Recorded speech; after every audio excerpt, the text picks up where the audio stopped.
Ask me. Ask Iliza anything. It's time to ask. Ask me all your questions. It's recording. I know it's recording. We're coming to you on Riverside. So hopefully those of you watching us on a video, you find this to be a better experience. Maybe it's just a production thing. And if you are listening to this from the moment it comes out, we are 2 days away from my big DJ debut in Las Vegas. Of course, I have a show at the Venetian. That's going to be awesome. I've really been enjoying the material as of late. And all this is working toward the next special that I'm going to do, date to be announced in the coming months. But I've really been enjoying DJing. I'm excited for my gig in Las Vegas. Don't know how I'm going to do it. Don't know what deck it's going to be on. And I really appreciate all the support for people in the comments. And I also, I think about art and those of us who make art for a living, and I feel entitled to dip my toe in the DJ waters because as a stand-up comic operating at a pretty high functioning level, I have had to endure 20 years. I guess I wasn't always at this level, but 20 years of actors, musicians, directors, producers going to stand up as like a second option, returning to stand up, actors thinking they dabble in it, and almost none, I don't think any of them have stayed in it. Because like any art, you realize, this is a craft and this takes time. And just because you're famous at one thing doesn't mean you'll be good at this. Just because you're good at improv or acting or directing or producing doesn't mean stand-up is a given. And so in getting into DJing, I have all the respect for this craft. I am learning it from the foundations, like from the software up. I'm not like getting someone else's mixes and then just standing there and like dancing. I'm also not out to become a musician. I'm not here to make beats or create music. I simply want to mash together really fun music and throw a party. And the truth is nobody owns art. So like I am fully allowed and entitled to do this. And I know a lot of people get into DJing, but like I paid my dues in stand-up and I watched a lot of people try this out thinking it would be easy. And I'm sure a lot of DJs look at people who take it up. They're like, this will be easy. And it is easy to an extent, but not if you're going to be great at it. And I just want to be good enough that it's a lot of fun. So I really appreciate how supportive all the people I know who are DJs have been. Because I'm also like not coming for their jobs. But yeah, I'm very excited. It's wild to take up something and just be like, I have no expectation other than I'm really trying to have a good time. That's so nice. Yeah. And I need to headline EDC next year. Oh, okay. Failure. Oh, okay. I'll be playing a porta potty outside Ultrafest. That's a lot of fun. But also like, in my mind, I was the first person ever to mix Sierra's Goodies with like Get Low by Lil Jon. And then I for sure watched an Instagram ad for something and they did that. And I was like, okay, that's humbling. Like everything you do, you're like, I bet I'm the only one ever. It's like watching a comic discover like how to put a set together. And you're like, you're a fucking noob. So I'm just enjoying this humbling journey. Well, that's good. That's nice. You don't care. And you don't have to care. I do care. I care. You won't let me DJ for the Patreon anymore. Because you already did one. I think we need to spread it out so it's special so they don't get sick of it. I don't think they would. And I think for this episode 1, we should do it since the gig is in 2 days. Okay. And I would also like to say this. This should be a top of the cob, but I'll just tell you. Both of my father-in-laws, so Noah's stepdad and his dad, are Grammy award-winning artists. Like Noah's dad is a Grammy award-winning producer and Noah's stepdad is a Grammy award-winning bassist. I think he has 5 Grammys. It's something wild. And he was over yesterday because Jimmy is the sweetest man ever. And I was like, Jimmy, I made it like it was an emergency. They were coming over with dinner and I was like, there's a candle that I really need. Will you pick it up for me? It was like a $70 candle. And I just like couldn't leave because the kids were home. So he like picked it up for me. He's like, here you go. I was like, I really needed it. And they only had one left, which was true. It's the Flamingo Estate jasmine, like dark crystal or something. It's the jasmine candle. Ever since I had kids, I stopped with candles. Like I just don't love them the way I used to. And I was in a bathroom at Daisy, the margarita bar in Sherman Oaks. They were burning this candle. And I was like, I'm sorry. It was at Anna Jack on Ventura, the Thai place. They were burning this candle. It was so outstanding because we have fresh jasmine at our house, which is like, why don't you just smell that? That I remembered it and I bought it. I'm not normally like a luxury candle person and it's so delicious. If you like jasmine. Anyway, What is the point? So, like everyone who's come to our house, I'm like a spider with a web. I'm like, hi there, you're in my web. Would you like to hear me DJ? I do it to all of our friends. He came into the office and I was like, here. And there's this one part of my set list that has Ain't Nobody by Shaka Khan and Tarzan Boy by Baltimora, which are like throwback songs. So I showed him that part of the set. And Noah's mom came in. She was like, I love Shaka Khan. And he was like, I used to play with her. This guy sends me a music video from like 1984 of Shaka Khan. And Jimmy's just in the back playing the bass. And then they sent me another video of her doing SNL. And he's just in the back playing bass. My stepdad-in-law. That's fun. We'll put it in the show notes. I'll give you the exact link. Okay, but also here's what I need to go back to then for the Patreon. I saw you, Iliza, DJing on Instagram Live. Patreon is exclusive. Totally fair. What you actually saw was me before it got taken down. And I kept redoing it. And then my social media person was like, yeah, you cannot play live music on Instagram. And I was like, whoops. So we'll keep it to Patreon.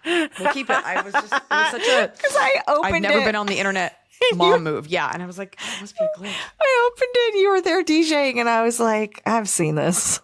And I left. I was really enjoying myself. So we'll do it on Patreon. Okay. Just So then for you here's guys. the if you tried to join the live, it didn't work because of copyright also, laws. Somebody was asking about a clip on Patreon from our caller who had the cat ears. Can you get her permission and put a clip up? Because people would like to see that. Yeah. All right. Somebody asked about it. You're very active in the Patreon. You saw something the other day in there and I was like, oh no, there's a spam. Someone got in and spammed it.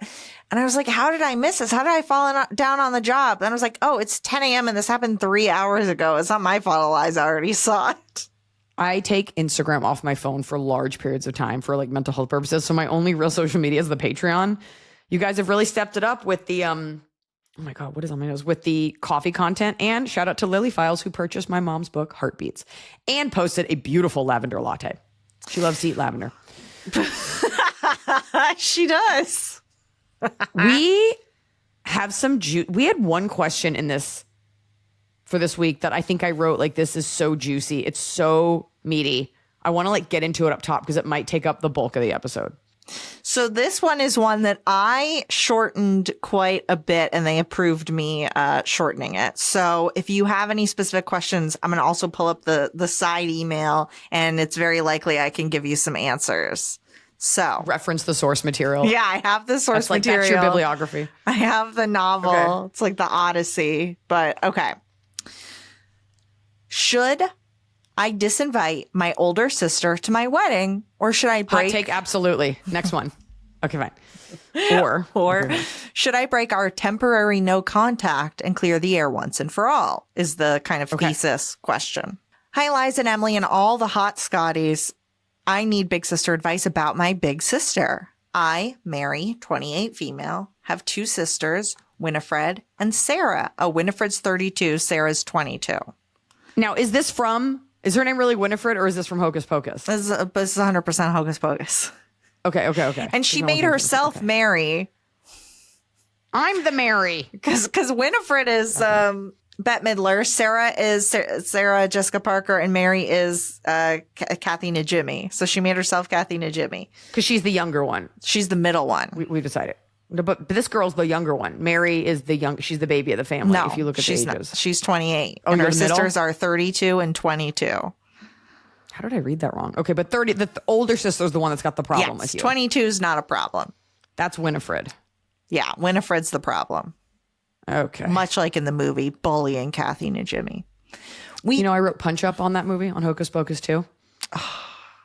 I wrote jokes for that movie. I read the whole scene at CVS before the world saw it. Oh my God. I didn't write it, but I wrote Punch Up is when you add jokes to a script. When they call you, the studio calls you and says to other writers too, can you add some jokes? So I did. That's fun. So we have two sisters. We grew up in an almost normal home with the exception that my family is passive aggressive and never truly resolves conflict.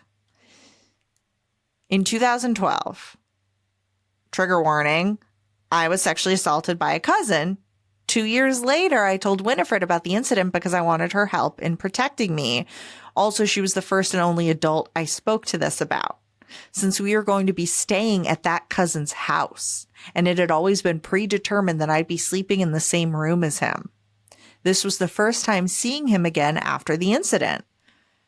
Winifred instead insisted Sarah stay with me in that room. I ended up forcing Sarah to stay in a different room, and I am thankful I did, because that same night he sexually assaulted me again. Wait. You wanted Winifred to stay? I don't understand that. I think you she don't wanted want to stay with the Winifred to cousin. stay Winifred. to stay with her to protect her. And Winifred said, no, the even younger sister can be in here. So Mary kicked Sarah out to protect Sarah, and Mary once again was assaulted. So now this is, you're putting Winifred in a tough position, but I understand why you're upset. So, but she says, I think she didn't believe me. I truly never considered Winifred's role in this situation until her wedding in 2021, because this was 2012. So then all the way up to 2021. How old was she? How old were you? I mean, it doesn't matter, but 2012 was 14 years ago. She's 28 now. So like 14, like little. Okay. A little baby. Okay. Her older sister was not an adult either. So, it's tough all around. But we'll go almost 10 years later, Winifred gets married. She asked her high school bestie to be her maid of honor. Sarah and I were bridesmaids. Maid of honor ended up being a no-show to all wedding-related events, and I last minute stepped in to host her bachelorette party. Winifred asks me to pick up the cousin, the one that assaulted her, from the airport because she invited him. I was very triggered and confused. Mary went on to explain that she had her boyfriend actually go pick up the cousin, and that also at the wedding, she wound up having to step in and do a speech. She has a really bad stage fright. Speech did not go well. And then Winifred was mean to her about it, but she didn't even want to do it in the first place. So this wedding was just miserable. She was bullied. Winifred kept saying, oh yeah, Mary just had to do it because the other person stepped down, but the other person's the real one. Just totally disrespectful to Mary throughout this wedding. That was 2021. So now November 2024. Winifred calls me over to her apartment, distressed because she believes her husband is a narcissist. Which, that's not an emergency. Yeah. Okay. Her calling and texting me is a rare event. So I stayed with her for at least 6 hours, making sure that she was safe, staying till she calmed down. They start looking through family photos. We come across a photo from a family trip, and I said, I was severely depressed in this picture. Winifred says, yeah, we knew, her and my mom. I said, what do you mean? Winifred then begins to reiterate to me how much she never liked me going up. And she sets some reasons. Here are the big reasons that she didn't like her. 1, I always cried for candy as a kid and would get it. To which Winifred was like, well, I didn't ask for candy because I didn't think mom and dad had enough money and I didn't want to make them go broke. Mary's like, we had money. We were fine. Reason number 2 that Winifred hates Mary. I'm too emotional. 3, it's all in my head that my parents treated me differently. I'm the reason why Winifred buries all her emotions. I gave her bad anxiety. She stated she grew up thinking jealousy is a sin. She believes I'm not at peace in my life because I had recently come out as non-Christian to my family. She said I needed too much validation, and that seemed to center really on social media posting. And who doesn't? Right, I know. Lastly, she stated that her and my mom knew I was depressed during that trip, the one in the picture. They actively tried to avoid me. My other grandma died, so this trip was to support my grandpa. And basically, to Mary, it feels like Winifred and her mom were in a corner like, oh, Mary's such a drag, avoiding her, not when she was severely depressed. So that's the night when Winifred's husband is maybe narcissistic. We're now in January 2025. I invited her over to my apartment to talk things over. She acted as if there was no problem. Just nothing, no issues. October 2025. You can't keep adding color commentary to this. You got to just read the facts, man. But I took paragraphs this big and I made them this big. So I'm adding a little. I know, but color from all that I read. All right. We're supposed to be impartial until we have to be partial. Okay. I guess that's like an oath we took. Hand on not a Bible. On a charmed teleplay. Teleplay. Please. Okay. So October 2025, I get engaged to my BF of 10 years. I call my family and plan a dinner. Winifred declines 3 times. I made an effort to reschedule. She ended up saying she hates Italian, but I was dead set on announcing my engagement to my family at this restaurant because it's significant to us. She only said congratulations once, doesn't speak to me again. Thanksgiving 2025. But the last time they had spoken was when Winifred was at your house about her husband being a narcissist. So you rarely see each other, rarely talk, speak. Or maybe you talk a little. Yeah. Okay. Thanksgiving, we take a family trip, separate cars. Entire night, she does not acknowledge me, but does speak to my fiance. Sunday, after Thanksgiving, I call Winifred. To be honest, I came off cool at first and turned hot and matched her energy very quickly. I ask her if there's anything she wants to address or anything I need to apologize for, because why did you eye roll me so hard and are obviously ignoring me? She says, I'm tired of having to explain myself over and over again. I say, forgive me if I missed something, but WTF are you talking about? We haven't spoken since January. I asked her to explain, and she says, I decided to not speak to you again because you make everything about yourself. I'm tired of your trauma dumping. I've been more at peace in my life ever since I decided not to talk to you. She said the last straw for her was that night she listed her judgment on me because I somehow managed to make the night about me by mentioning my depression when she needed me most. I agreed that it was probably not the right timing for that, and I apologized to her for that, but then reminded her I had sat with her till 2 a.m., and by that point, we had talked about everything already. I reminded her of the January dinner, and she said she wasn't ready to have that conversation. She did not appreciate how I always make the first move. She asked to go no contact, but that we're still sisters. If I ever need her, she's there. I told her my door is open and that hopefully we can resolve this. She has to be the one. She asked to be the one that reaches out first. I asked, how long is our no contact? She said at least till the end of the year. It's now April 2026. To me, it seems like she's using family events to make it seem like we are okay, but barely acknowledge me. It's clear she doesn't want me in her life, but hasn't said that, so I feel stuck on what's true. I was very quick to be honest with my parents and Sarah about the no contact, so they would refrain from asking me about Winifred or mentioning her to me. I have not been able to stop thinking about Winifred. Even after everything, I actually still want a civil relationship with her. I can have grace for her because maybe time and distance does heal. And by no means am I saying I handled everything with grace. I have a bit of sass to me. But it's April and my wedding is in November. I've been respecting her wishes to be the first to contact me when she's ready. However, I need to know if this is permanent so I can grieve her fully and begin to let go. I'm about to start scheduling dress shopping appointments, and if we were able to hash things out, I'd involve her, but I've waited and still nothing. If I reach out to her and talk about my wedding, about how I do want her to be involved because I'm hoping this isn't a forever thing and that we can fight it out, would this prove that I do make everything about myself? When do I draw the line? Do I disinvite her to the wedding because she can't be supportive and doesn't want to speak to me? What the fuck should I do, or how would you handle the situation? I've been sitting on this for months.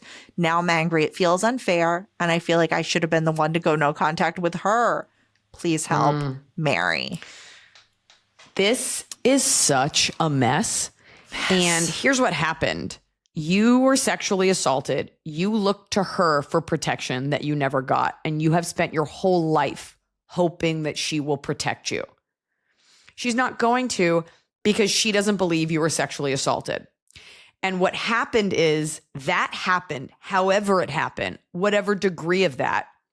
And because she doesn't fully recognize it, get it, believe you, everything that has been a ripple effect of that just annoys her, because in her mind, it didn't happen. So that's why everything's about you and your trauma. And you probably are sensitive, and you probably do have your own bullshit.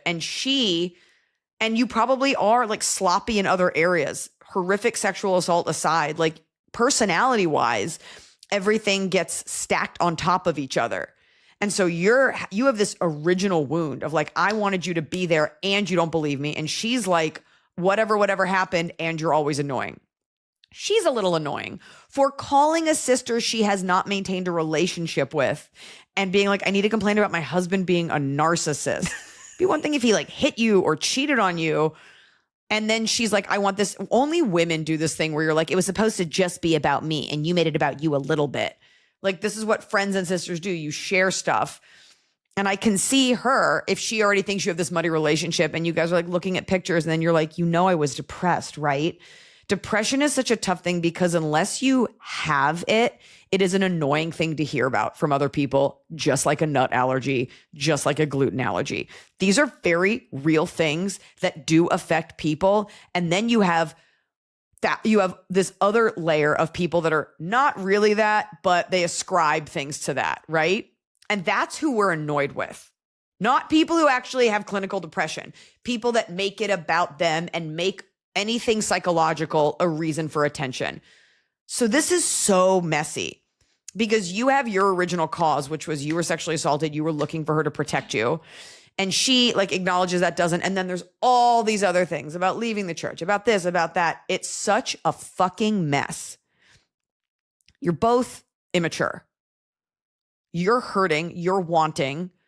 The more you want, the more annoying you come off to her. All she can do is kind of like put it to the side. The truth is, you want her because she's your sister and you love her and you want her to step in and protect you. She'll never believe you. And she can't forgive that she feels her childhood was a certain way because you were a certain way. And that is how she will always see it. And she's allowed to feel that way because that's very real to her, just like what happened to you and all of your things are very real to you. The no contact thing, I think, is really dramatic and weird. It's not like you sexually assaulted her. It's not like I'm older than you and I need to be no contact because it was so hurtful. She has her own childhood trauma and wounds she's dealing with. And you remind her of that. I know Emily's like dying to talk. I'm just saying, I think it's incredibly sad and sweet that you are getting married and you do want to share it with her. I think deep down, ask yourself, like, she's your sister, but I think you want her approval. I think you want her love. And I think that that's really normal. So I say, do your absolute best. You will always be you. You're going to be you for better, for worse. And she's going to be herself, especially at these ages. You break the no contact thing. That's ridiculous. It's not like you like swore on a blood oath, right? You're getting married. You'd like her to be there. It's kind of a bummer you want her to be there because chances are she's going to show up and you guys are not going to get along. But I think the best thing you guys can do is agree to start over. You were sexually assaulted. I hope you're seeing a therapist. That is horrific. It's going to be tough if your goal is always to get her to understand that and apologize for not protecting you and not playing like a motherly role. But if you want a relationship with this girl, I think you guys are going to literally have to wipe the slate clean. I did that with a relative, and it's actually been the best thing. Sexual assault was not involved. I think you need some therapy about what this girl represents to you, because people ice out relatives all the time. I think you want her approval, and I don't think you're going to get it. No, I think there's two main things to me. One of them being, it is horrible that she did not believe you, but at only 4 years older than you, was she really an adult? You know, I think she was in a similar position to you where there's not a lot of power there and she didn't know what to do with that. And she did not handle that appropriately. You may have idolized her as like your big sister who could do it all. And she's like, I'm a kid and I don't know what you're talking about. Also, like, I can't get mad at a kid for not taking the action of an adult. Yes. So it doesn't take away from what happened to you, but it's not her fault. Exactly. That's how I feel. It's like, right. It is I cannot imagine not being believed and how horrible that feels. And I'm sure that colors your interactions with her and wanting to be seen by her and believed by her. I can't fully put the blame on her. I am going to put a little blame on your mom if your mom and her were both sitting there going, haha, Mary's depressed. So she's a product of her upbringing in the same way you are. You weren't protected. She wasn't protected in other ways. But I think when it comes to having your sister come to this wedding, yes, invite her. Why do you want her at your wedding dress try-ons? Is there something additive she brings to your life? It sounds like you've never, ever had a good relationship. And I think, Iliza, you hit the nail on the head. You want her approval. You want her to look and you want her to say, oh, you're so beautiful. This is going to be your day. This dress is so incredible. That's not who she is. She is not that person. She is not going to be additive. So have her at your wedding. Have her in your family photos. But to have her there for the special, smaller moments, she is not going to bring to that what you want her to. She sounds miserable. Yeah. Well, I don't know. I think also she is an older sister who, if you're telling me you have depression, not all families are equipped to have those discussions. And like the mental health conversation that goes on in this country now is not where it was 14 years ago. And maybe you are maybe you do make it about you. And to her, she's like, oh my God, okay, you were depressed. Like, what does that mean? Like it does sound, I'm just saying for her, she's probably like, okay, whatever. Really? You weren't depressed when we went for ice cream after? Like, it's not for me to judge. It's not for her to judge. I know what it feels like we all do, to want a friend or a relative to be the version that you envision them to be. You're friends with the popular girl at school who's mean, and you stay friends with her because the little morsels of niceness are like enough for you to be like, oh my God, that felt so good. The sooner and I honestly am only really grasping this now at 43, the sooner you can learn to stop wanting things from people and accept them for as flawed as they are, because it does sound like you're flawed as well. I mean, obviously none of us are perfect, and I hate that I had to say that. The sooner you accept her limitations and fully understand what your relationship is, the better that relationship is going to be. Just like she has to with her narcissistic husband. The sooner you get that this sister has her own way of seeing her upbringing with you, maybe fairly, unfairly blames you for a lot of her stuff. She doesn't like you. You made things difficult for her, whether that's fair or true or not. And she put some distance, which is what we would have told her if she wrote in. We'd be like, why don't you put some distance? I mean, this no contact, relax. But she put some distance because she doesn't like the way that you operate. And you admitted, you're like, maybe I wasn't perfect either. And that's great. Understand that your sister is never going to be the savior that you needed that night when you were 14. You are looking for that forever. She said to you, if you need me, I'm there. Well, I'd like you at my wedding. Yes. But you cannot, the sooner you lower your expectations, the less painful this will be. And give her that space. There are certain personalities that don't mesh. And I think that there's a certain kind of like, predator is not the right word, but aggressive, mean girl personality, where if someone shows weakness in the way that you have, and not bad weakness, but just weakness, that it's hard. It's like, I saw a commercial with kids the other day and I was like, I want to give them a wedgie. They're fucking annoying. They're annoying. Like, something about you brings out something in her, and that's not putting it on you, but it's just like, you guys are not going to get along. She has nothing nice to say. Yeah. Right. And you know what? Especially on your wedding day, like what you want to be focusing on is the man that you're marrying, or the woman, the person you're marrying, and yourself. Well, you don't know that, Emily. Even if he says he's a man, that's not for you to say back. You want to be focused on having the best day ever. And it would be nice if she was there, but you only want to fill your life. We're too old at this point. I mean, you're younger than me. You don't want to fill your life with friends that you have to reach out to and sisters you want approval from. You want to fill your life with people who are pro you. Now, maybe she's in your life to teach you a lesson about not making things about you, about maybe some of the negative things she points out really are things you could improve upon, but you don't need to worry about it on your wedding day. And I think the best thing you can do is reach out, be like, I would love to start fresh. And this thing where like, I've made mistakes too, name them, call them out in the light. I didn't do this and I didn't do, like, just to let her know, like, hey, I'm not totally unaware. But I think it's totally okay to contact her. And if she flips out about that, fuck her. But it would be nice to have you there. Don't invite her to the wedding dress shopping. You don't want her opinion. You don't want her to be upset that you made it about you. You didn't ask about her. It's too much. You can absolutely contact her. But you're going to have to just start fully accepting that as you are both now, and you're both on your own journey, you just bring out bad things in each other. You should go to her. Do that. Go to her husband and say, my sister's a narcissist. Can we talk about it for 6 hours?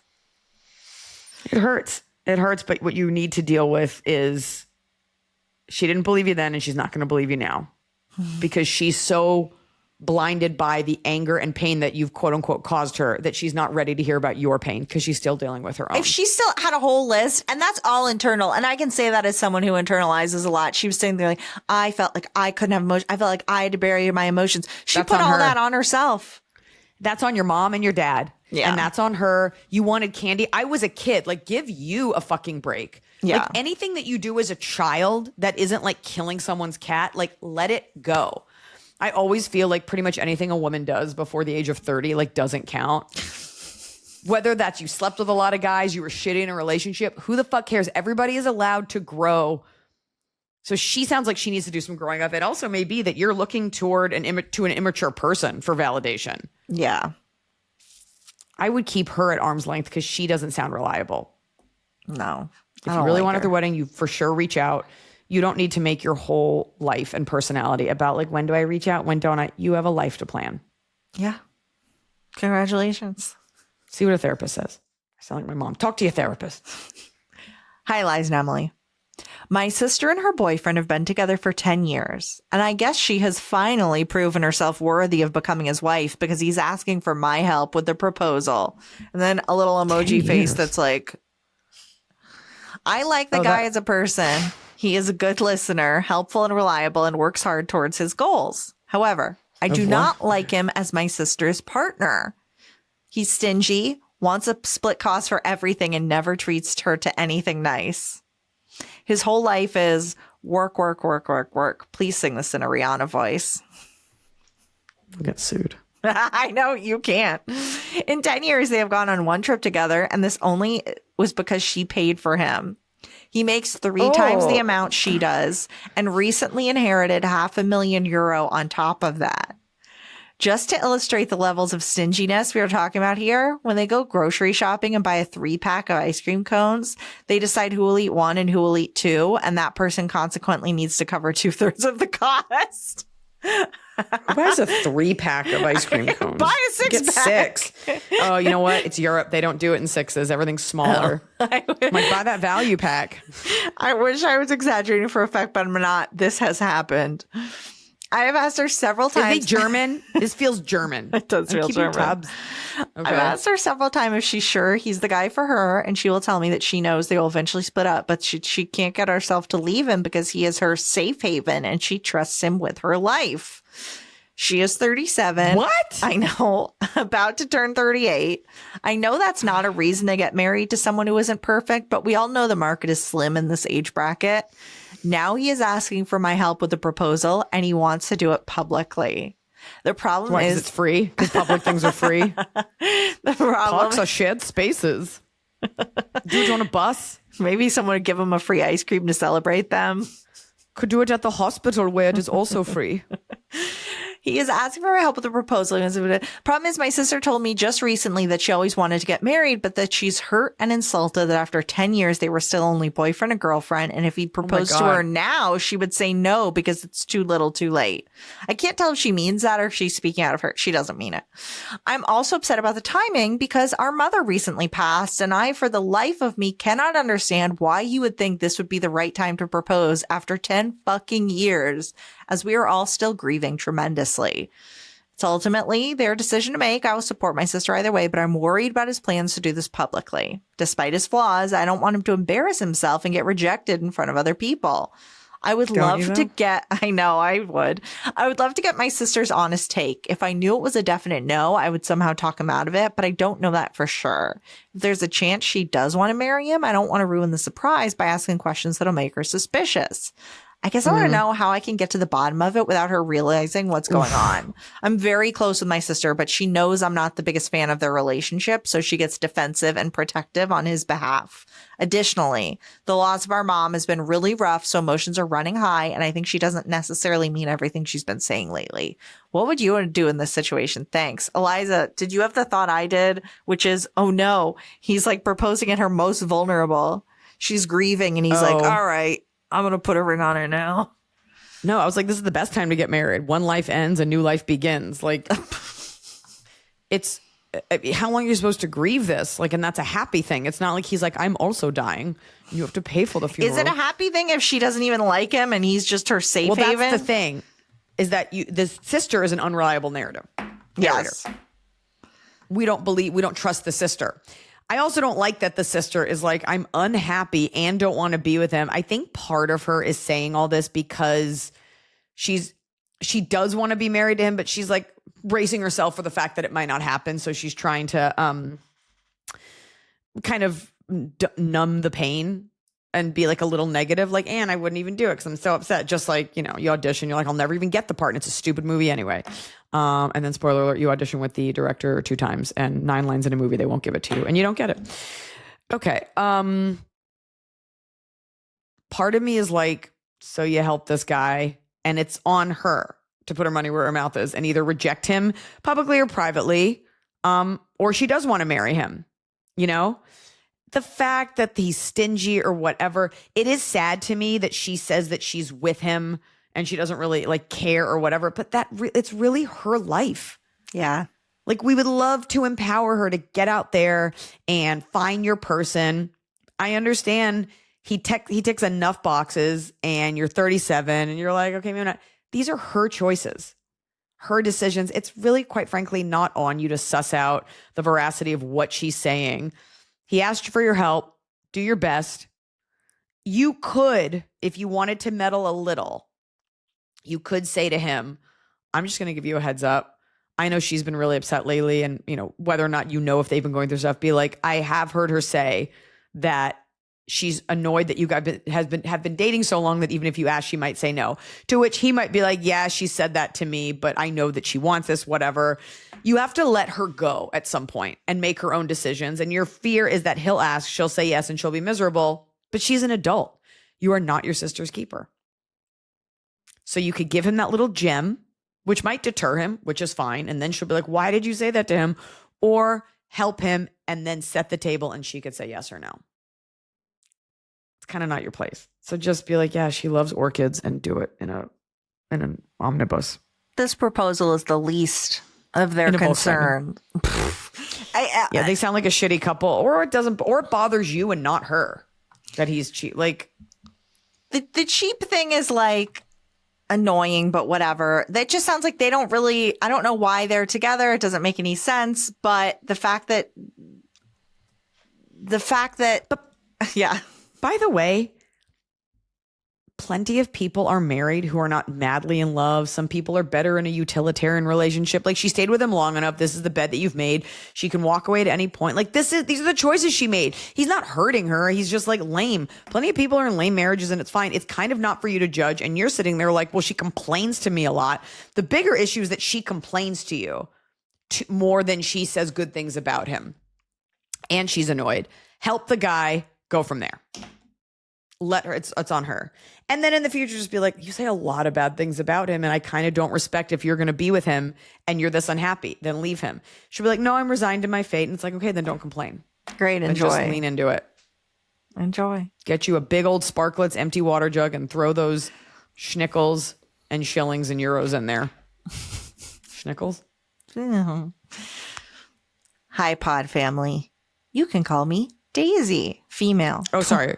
I wrote it down. Your sister is suffering from my favorite term that Emily used, sunk cost fallacy. She's like, well, I've been together this long. 100%. May as well stick it out. And you should never do that because it only gets more mediocre. Yeah. This guy's not getting better.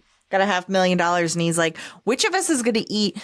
Can I tell you how mad I'd be if I was like, I'll just do the one, I guess. And then there's just one more. And I'm like, oh, can I pay you $1 to eat this thing in our fridge? What is happening? What would kill me is that if they broke up and he was with another girl and he wasn't stingy. I think he doesn't like your sister. It's weird. I mean, if they're getting married, they're going to have to split finance. He's going to have to share all that $500,000. And I don't know. I don't know what the rules are in whatever country this is. Yeah. You started this email by being like, she's proven herself. Is it that kind of situation? The sister has nothing. Is she like, he's like, is she a gold digger? Like, is it a situation where it looks like she's having to prove herself? If so, tell her to run, not walk. Yeah. Or the guy just sucks. All right. Buy 2 3-pack. Each buy your own 3-pack. Okay. Counterpoint. You don't get rich by spending money on ice cream. So maybe he's onto something. Hi, Pod family. You can call me Daisy, female, 28 years old, married to husband, 27, with 3-year-old son. I have a question that has been answered in some form or another, but I think mine has a fun little twist that should keep Iliza engaged. Guess we'll see. I'm always engaged. I'm here. My husband and I have been married for 6 years, and shockingly, his mother hit a huge problem. Initially, when we started dating and hanging out, his mother and father seemed super normal. Very Brady Bunch vibes. Long story short, after I told her and my father-in-law that I was pregnant, she became a lot more Hyde and was way less Jekyll. When I was 4 months pregnant, she lost it on me and told me all I do is sit around and use my pregnancy as an excuse to do so. Also, that my husband was about to have a mental breakdown for all the stress I was causing with my laziness. I had a high-risk pregnancy where both myself and my child were in constant danger, and I was essentially on bed rest for 9 months. I think the thought of having his wife and unborn child die probably was more of a stressor than having to do more around the house. After having my son, things were okay for a while until last spring when she lost it on me again and said that I was ungrateful and what did she do to deserve the way we had treated her. At this point, my husband sent them an email saying that he no longer wants any contact with them because of emotional crap that they bring with them. My father-in-law is the extreme version of toxic masculinity. This was a hard decision for my husband because his parents have high highs and low lows. Their highs are amazing and they're great people, but their lows are awful. I am having a really hard time coming to terms with losing these people in my life that for a while filled the hole in my heart that came from losing my parents. They were really very kind to me up until I got pregnant, or at least they were to my face. The other thing that has come to light after having conversations with my husband's sibling is that my mother-in-law has never liked me and has always thought I was luring my husband into a trap with my magical lady parts and promises of being amazing while only using him for his money. He doesn't have any LOL, so I'm the worst gold digger ever. I just don't understand how these people welcomed me into their homes and their lives, all the while thinking I was this monster. Before Iliza says, well, we don't know you, so you could be a monster. Are you a monster? I just want to say there have definitely been times where I haven't been my best or put my best foot forward, but I have always apologized and tried to come at things from an earnest place. So I'm struggling to understand who these people are.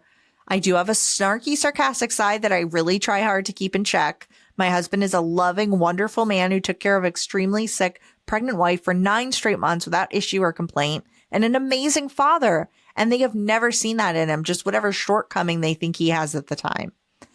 I hope I have enough context for you to answer. It's been almost a year now, and I'm just still struggling to come to terms with basically losing people I thought I loved and who loved me.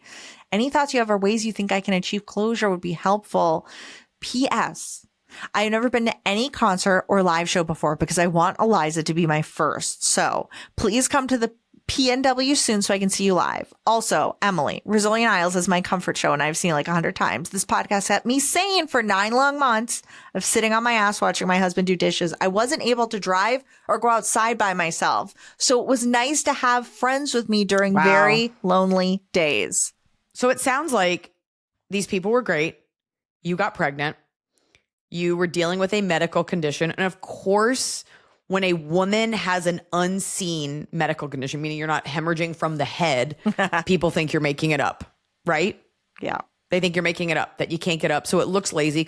All your husband, who we don't know what he said to them, I'm sure he sounds like a nice guy. Like, we don't know when they were seeing him. Was he tired? Was he like, yeah, I've got to get her medicine. I've got to get this. They only saw it peripherally, right? So you're saying they were lovely, they were nice, whatever. Then you got pregnant, and then they kind of turned because their view of you changed because it looked like you were being lazy and doing nothing, right? Mm-hmm. And now the baby's here, mm-hmm. and they didn't change back. And they just think you're awful. And then them thinking that makes you not be on your best behavior because you feel judged, and you guys are like, I could have died. And all you're caring about is like your precious baby boy being like a little tired because he had to get everything for me. Is that right? That's the vibe. Yeah. Where's your husband in all of this? So he said to them, no more contact. We're done. We're not talking to them a year ago. So at this point, I think our question asker is having a hard time reconciling that she thought she had this built in, like, a whole family. This whole family loves her. Mm-hmm. And now she's like, were they lying the whole time? Did they hate me that entire time? I think that's what she needs some closure with. Here's the thing. They may not have liked you. You may have not been right. They may have found you to be abrasive or sarcastic. Not everybody enjoys those things coming out of a woman. They definitely think that their son like hung the moon, and they have a misunderstanding like him either. Now. That's the other problem is it's like they just don't like anyone. They don't like him, and they don't like him because he loves you. I think the no contact thing is so tough because it doesn't resolve anything. It just like puts like a Band-Aid over something that's not healing. Not even a Band-Aid. It just like fills it in with glue, but like there's still something festering there. Ew. I say that because I didn't have any caulk and I had like a hole in my tile and I just put ants coming out, so I put glue in. But I'm like, the ants are still there. I think you are owed some representation by your husband in front of your family. And I think it would look magnanimous on your behalf because you want them to be part of your life. And this is another example of like, first of all, the last year has been crazy and you probably don't even remember it because having a baby and being postpartum take a real toll on the brain. Also, they're getting older and they sound kind of annoying, but you are mourning the fact that you don't have any parents now. I think you ask them over or ask to meet them. And I think you, from a very honest place, because this is the place you're coming from, you can be like, I just want to take a second to attempt to start over. We are not, like we've had our ups and our downs. I want you in our grandchild's life. I thought we all got along, and it genuinely felt that once I got pregnant and there were a lot of medical things at play, that it kind of caused a rift. That's where your husband will step in and be like, I need you guys to know. I'm saying like, and just say this. And anything they say beyond that, you can kind of go from there. But you need to be heard, not in a snarky way, not in a sarcastic way, not in a charged way. That way, at least the facts are out there. And it needs to all happen open and honestly with everyone. So it's not the husband's interpretation when he's tired. It's not them hearing it secondhand. It's not you saying something snarky as a result of a text. It's all there. They want to be in your lives, I'm sure. And they're going to be annoying at times. And you're going to be annoying. And you've got ways to raise your baby. But if you want them, because it's not going to heal, you're not going to get closure until you are heard. At the very least, you deserve to calmly say, defend yourself and say that you do love them. And it breaks your heart to know that maybe they don't like you. At which point they'll be like, no, we do. It's okay if you're different. It's okay if you're sarcastic or loud and they're not. You're the mother to their grandchild. And I think saying to them that you want them in your life will actually go a long way. Mm-hmm. And then if she's a total bitch, then you're dealing with a chemical imbalance. But right now, you don't know anything. We don't know who heard what or who perceived what. We don't know. At the end of the day, you have a lovely husband who is supportive of you and your son and everything. So, if you can get these people to be nice to you, bonus. Great. If you can't, you have a pretty solid family. You owe it to yourself to say, I could have died. I wasn't being dramatic. Believe me, I wanted to work out and get up and walk around. Like, I do not recommend being in bed for 9 months. And I think you saw him exhausted and doing everything for us. And I get it. It does look like, if you didn't know what was going on with me, it did look like I was lazy, but I wasn't. And that's when he has to step in and be like, it was the scariest thing in my life. Yeah. He has to be there speaking just as much, if not more than you. Yeah. Hi, Iliza. I need advice about a friend group situation. My 2 best friends and I have been a trio since middle school. We're now in our 30s. I'll call them Cheddar and Apple. Cheddar and Apple actually built houses on the same street so they could stay close. I live in the same state now. I like that. Though I did live Very out Mormon. Very Mormon. Okay. Though I did live out of state for about 5 years. Even during that time, we stayed close. They were both in my wedding, and Cheddar was my college roommate. We've always been tightly connected and still take trips together when we can. Over the past several years, we've watched Apple slowly become much more anxious, and she has started retreating into herself. Her husband is very introverted and struggles with anxiety and some substance use issues, which has created strain in their relationship. She rarely leaves the house because she doesn't feel good deserting her family. That's rough. That's really rough. Cheddar tries to invite Apple for small things like a quick walk or just saying hello when she walks by their house, but Apple often makes excuses. Which is like, why live near your friend if you're not going to hang out? It's dumb. Cheddar and I still make plans together frequently despite the 45-minute commute, but Apple rarely suggests other times to hang. The confusing part is that when we do see her, she says we're basically the only friends she spends time with. We're worried about her, but we're also starting to feel some resentment because it feels like we keep trying and she keeps pulling away. She does cry when we do see her, and she can vent about her frustrations about the substance abuse. We've tried, I know. We've tried picking the hanging out issue up gently before, but Apple is very sensitive and tends to shut down during hard conversations. We just miss her. For context, I was in a very abusive relationship, and they were there for me throughout it, hence why I moved back to our home state. I say this to add that I understand how a relationship can affect how you show up in the world. How do you support a friend who seems to be retreating from life without pushing them further away or slowly building resentment? Thanks, pizza. I think you say all this to her because right now it's not good. And what's going to happen? You put it all out there and she goes even further, but you've already lost her. At the very least, you stand to gain her being like, okay, like this is a safe place I can talk to you guys. This thing where like, I'm afraid I'll push her away forever. She's already gone. It can't get any less contact. You're not, even when you're hanging out, it's pretty bad. So you may as well really double down. You're not blaming her. You're like, I was in this and we're here for you and you're not yourself. You can't do it in an accusatory way, but you stand to gain everything and lose very little by calling it out and by forcefully telling her, like, we love you. We are here. We see something's wrong. The other thing is, though, she is married to, these are adults. She's married to someone dealing with substance abuse.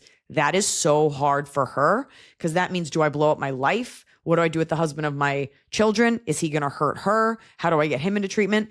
It's a lot to expect her to just magically fix it. So all you can do is let her know that you are there for her, but you are also not her wife. So you have to, like, how much are you really willing to take on? Yeah, I think the line of, as long as you make it very clear you're not judging her and that you're there for her, to keep her from retreating, that it's not a judgment. It's just, hey, we're worried, but you can't disparage the husband. You can't blame anyone, but I think you can liken it to you were the Chatter Apple. You were there for me when I was going through something. And I feel like you're going through something and I want to be there for you because you helped change my life. You got me out of a situation and now I want to be here. And yes. And no matter what she says, you let her know that door is always open. Even if she gets mad, because you're not mad at her. Mm-hmm. You're scared for her and she's upset and she's not mad at you. A follow-up text like, we love you and we're just letting you know we're still here. No matter what she says. The fact that she would. But then you can't push it. That's the truth. That's the problem. Once you've let her, you can lead a horse to water, right? I hate that I said that, but it's true. Like, you can only do so much. People have to take ownership of their lives. So she's going through a dark time. This is not your friend. This is not what she signed up for. You're there for her, but there's only so much you can do. She has to take those steps. Yeah. And I wonder if Cheddar can do, because I know, the drop-bys, the wanting to say hi, which is exactly why you'd build a house next to your friend. That's not working because she's always, I wonder if she could set up a weekly thing. Like literally every Wednesday night we sit on the porch and drink, like something I'll bring my kids habitual. Over. We can do it at your house. We can do it in the backyard. If you don't want to leave your kids with the husband, great. Take the kids. Let's go. Leave the husband. Let's go for a walk. Let's go for ice cream. Yeah. Just something that she can look forward to and know that there's normalcy. Maybe. Or maybe that's too much. Or maybe just do everything I said. Top of the cup. How'd you know? I just felt it. It's the top of the cob. We're doing it right every day. You just take a bite. Top of the cob. There was a fan bottom that I don't know if you've experienced this, Iliza, but I certainly have. BOTC pulling up too far away from the window in a drive-through. I guess that happens at the bank too, but And like the drive-thru's like, we can only extend it this far. And you're like, hold on. Or getting a ticket for a parking lot. Oh, you're just roll down the window. Like an idiot. So dumb. I hate. She didn't judge it. Trying to climb out of the door like, oh, I got it. Honestly, paper tickets in a parking garage. Like, why are we still doing these? Where are these things going at the end of the day? It's got one little mark on it. It just goes in a landfill. Here's your ticket. Pain in the ass. Parking garages should be free always. Yeah. Do business. My bottom is I keep getting ads for this app that I'm very offended to keep getting ads for. That's like an AI therapy alien. And he looks like a little axolotl. And the ads are like, do you need someone to talk to? You can talk to this little alien. And half the ads are men that are like, my wife always wanted to talk about her long day at work. I just put her on with the axolotl alien. She's over there talking about her day right now, and I'll see her when she's done. And I'm just getting all That's these awful. ads. It's horrible. It's horrible. It's amazing that people can learn to say axolotl, but It's can't. not, they don't. Like, It's get a not therapist. that. It's an alien. It's not an axolotl. It just looks like an axolotl to me. But I keep getting served this ad. AI shouldn't be allowed to say, do you want to talk to someone? Because it's not someone. It's not a person. Someone I know. connotes that it's a human. It's like, oh, I don't even need therapy. I just talked to this little alien. One of the commercials, a woman's in the car, has the phone on her dash. Her kid gets in the car and she's like, oh, say hi to the alien. I'm like, don't involve your kids in your AI psychosis, you absolute freak. Yeah. I actively reject AI. I don't use it for anything. Then again, I don't have the kind of job that requires that. Like, I'm not writing reports and doing emails, whatever. Yeah. But last night I could not sleep, and it's a Saturday night. It was like 1:00, and I went into WhatsApp to write something to one of the moms in our to say fuck you. No, to look at something. And WhatsApp was like, ask Meta anything. And I was like, okay. I go, why does everything feel so bad all the time? And it gave me a very thoughtful, kind of half full answer. And I was like, okay, I see how people could get sucked into this and make Claude their boyfriend. The problem is that it's only so it'll be like, you can be like, hey, ChatGPT, I have a business idea where I'm going to sell a candle that smells like shit.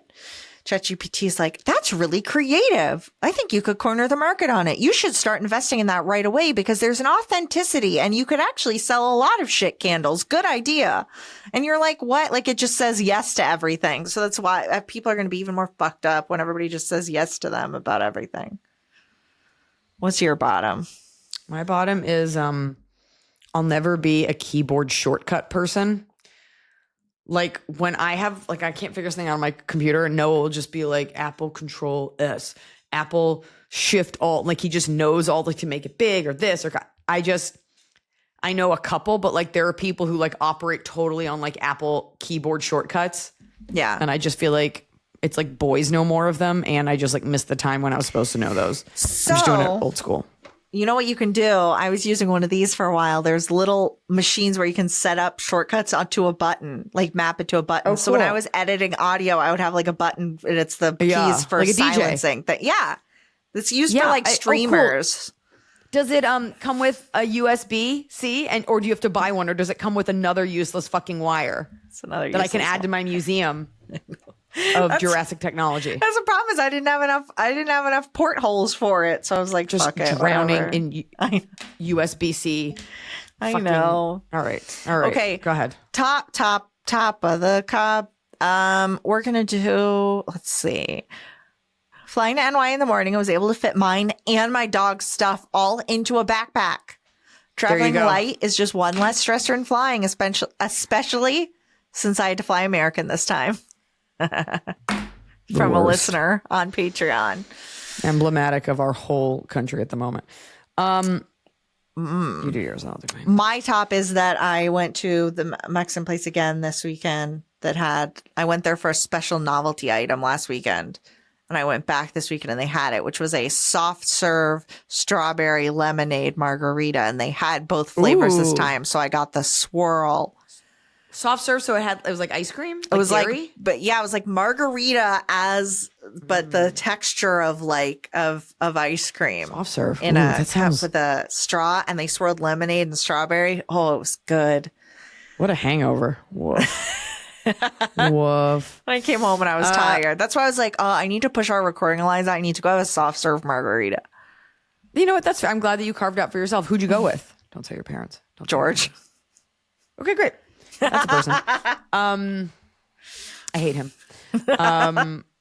No, my top of the cob, this comes out in 2 days, is Slow Sunday. This is the e-newsletter I have launched, all in the hopes that I can help you have a relaxing Slow Sunday, because we are just really being put through it lately, and we all deserve to take some time and get connected and just enjoy something fun and lovely. I had my own Slow Sunday today because I got up at 6:45 and I made a cup of coffee. And I walked the dog. I took Ethan with me. We went to a birthday party. I did a little bit of the New York Times crossword puzzle. I did this. I didn't do a spot tonight. And I'm just having a slow Sunday. And I just want to share that pure joy. So look for it. Subscribe to it. Where? It'll be posted. Where should they go That's to a great subscribe? Your Instagram? I'm not positive how I'm doing this yet. I feel like you'll probably post an don't know. Instagram story, something in your link tree, right? Go to your socials. It will live on my website on its Okay. own page. Okay. And we will find a way so that it gets sent to you. You can subscribe to it, but there will be links. So don't you worry. So it's follow Iliza, follow the Patreon, et cetera, et cetera. And please send us me. more questions. We want more questions from everyone. So if you just keep sending those to askelizapodcast@gmail.com or come join the Patreon and drop them in there, we want to answer them. And we also got such great feedback from our Be Our Guest segment, so we will be doing it again. So please, if you have a question that you would like answered live on the pod with you, please submit it to Patreon. There is a Be Our Guest thread, and we have some more questions in there that we can dig into as well. Great. I will see you in Las Vegas in 2 days for my show at the Venetian, as well as my first public DJ set at Juliet. Following my show, bring your ticket for my show for a free drink once you buy a drink.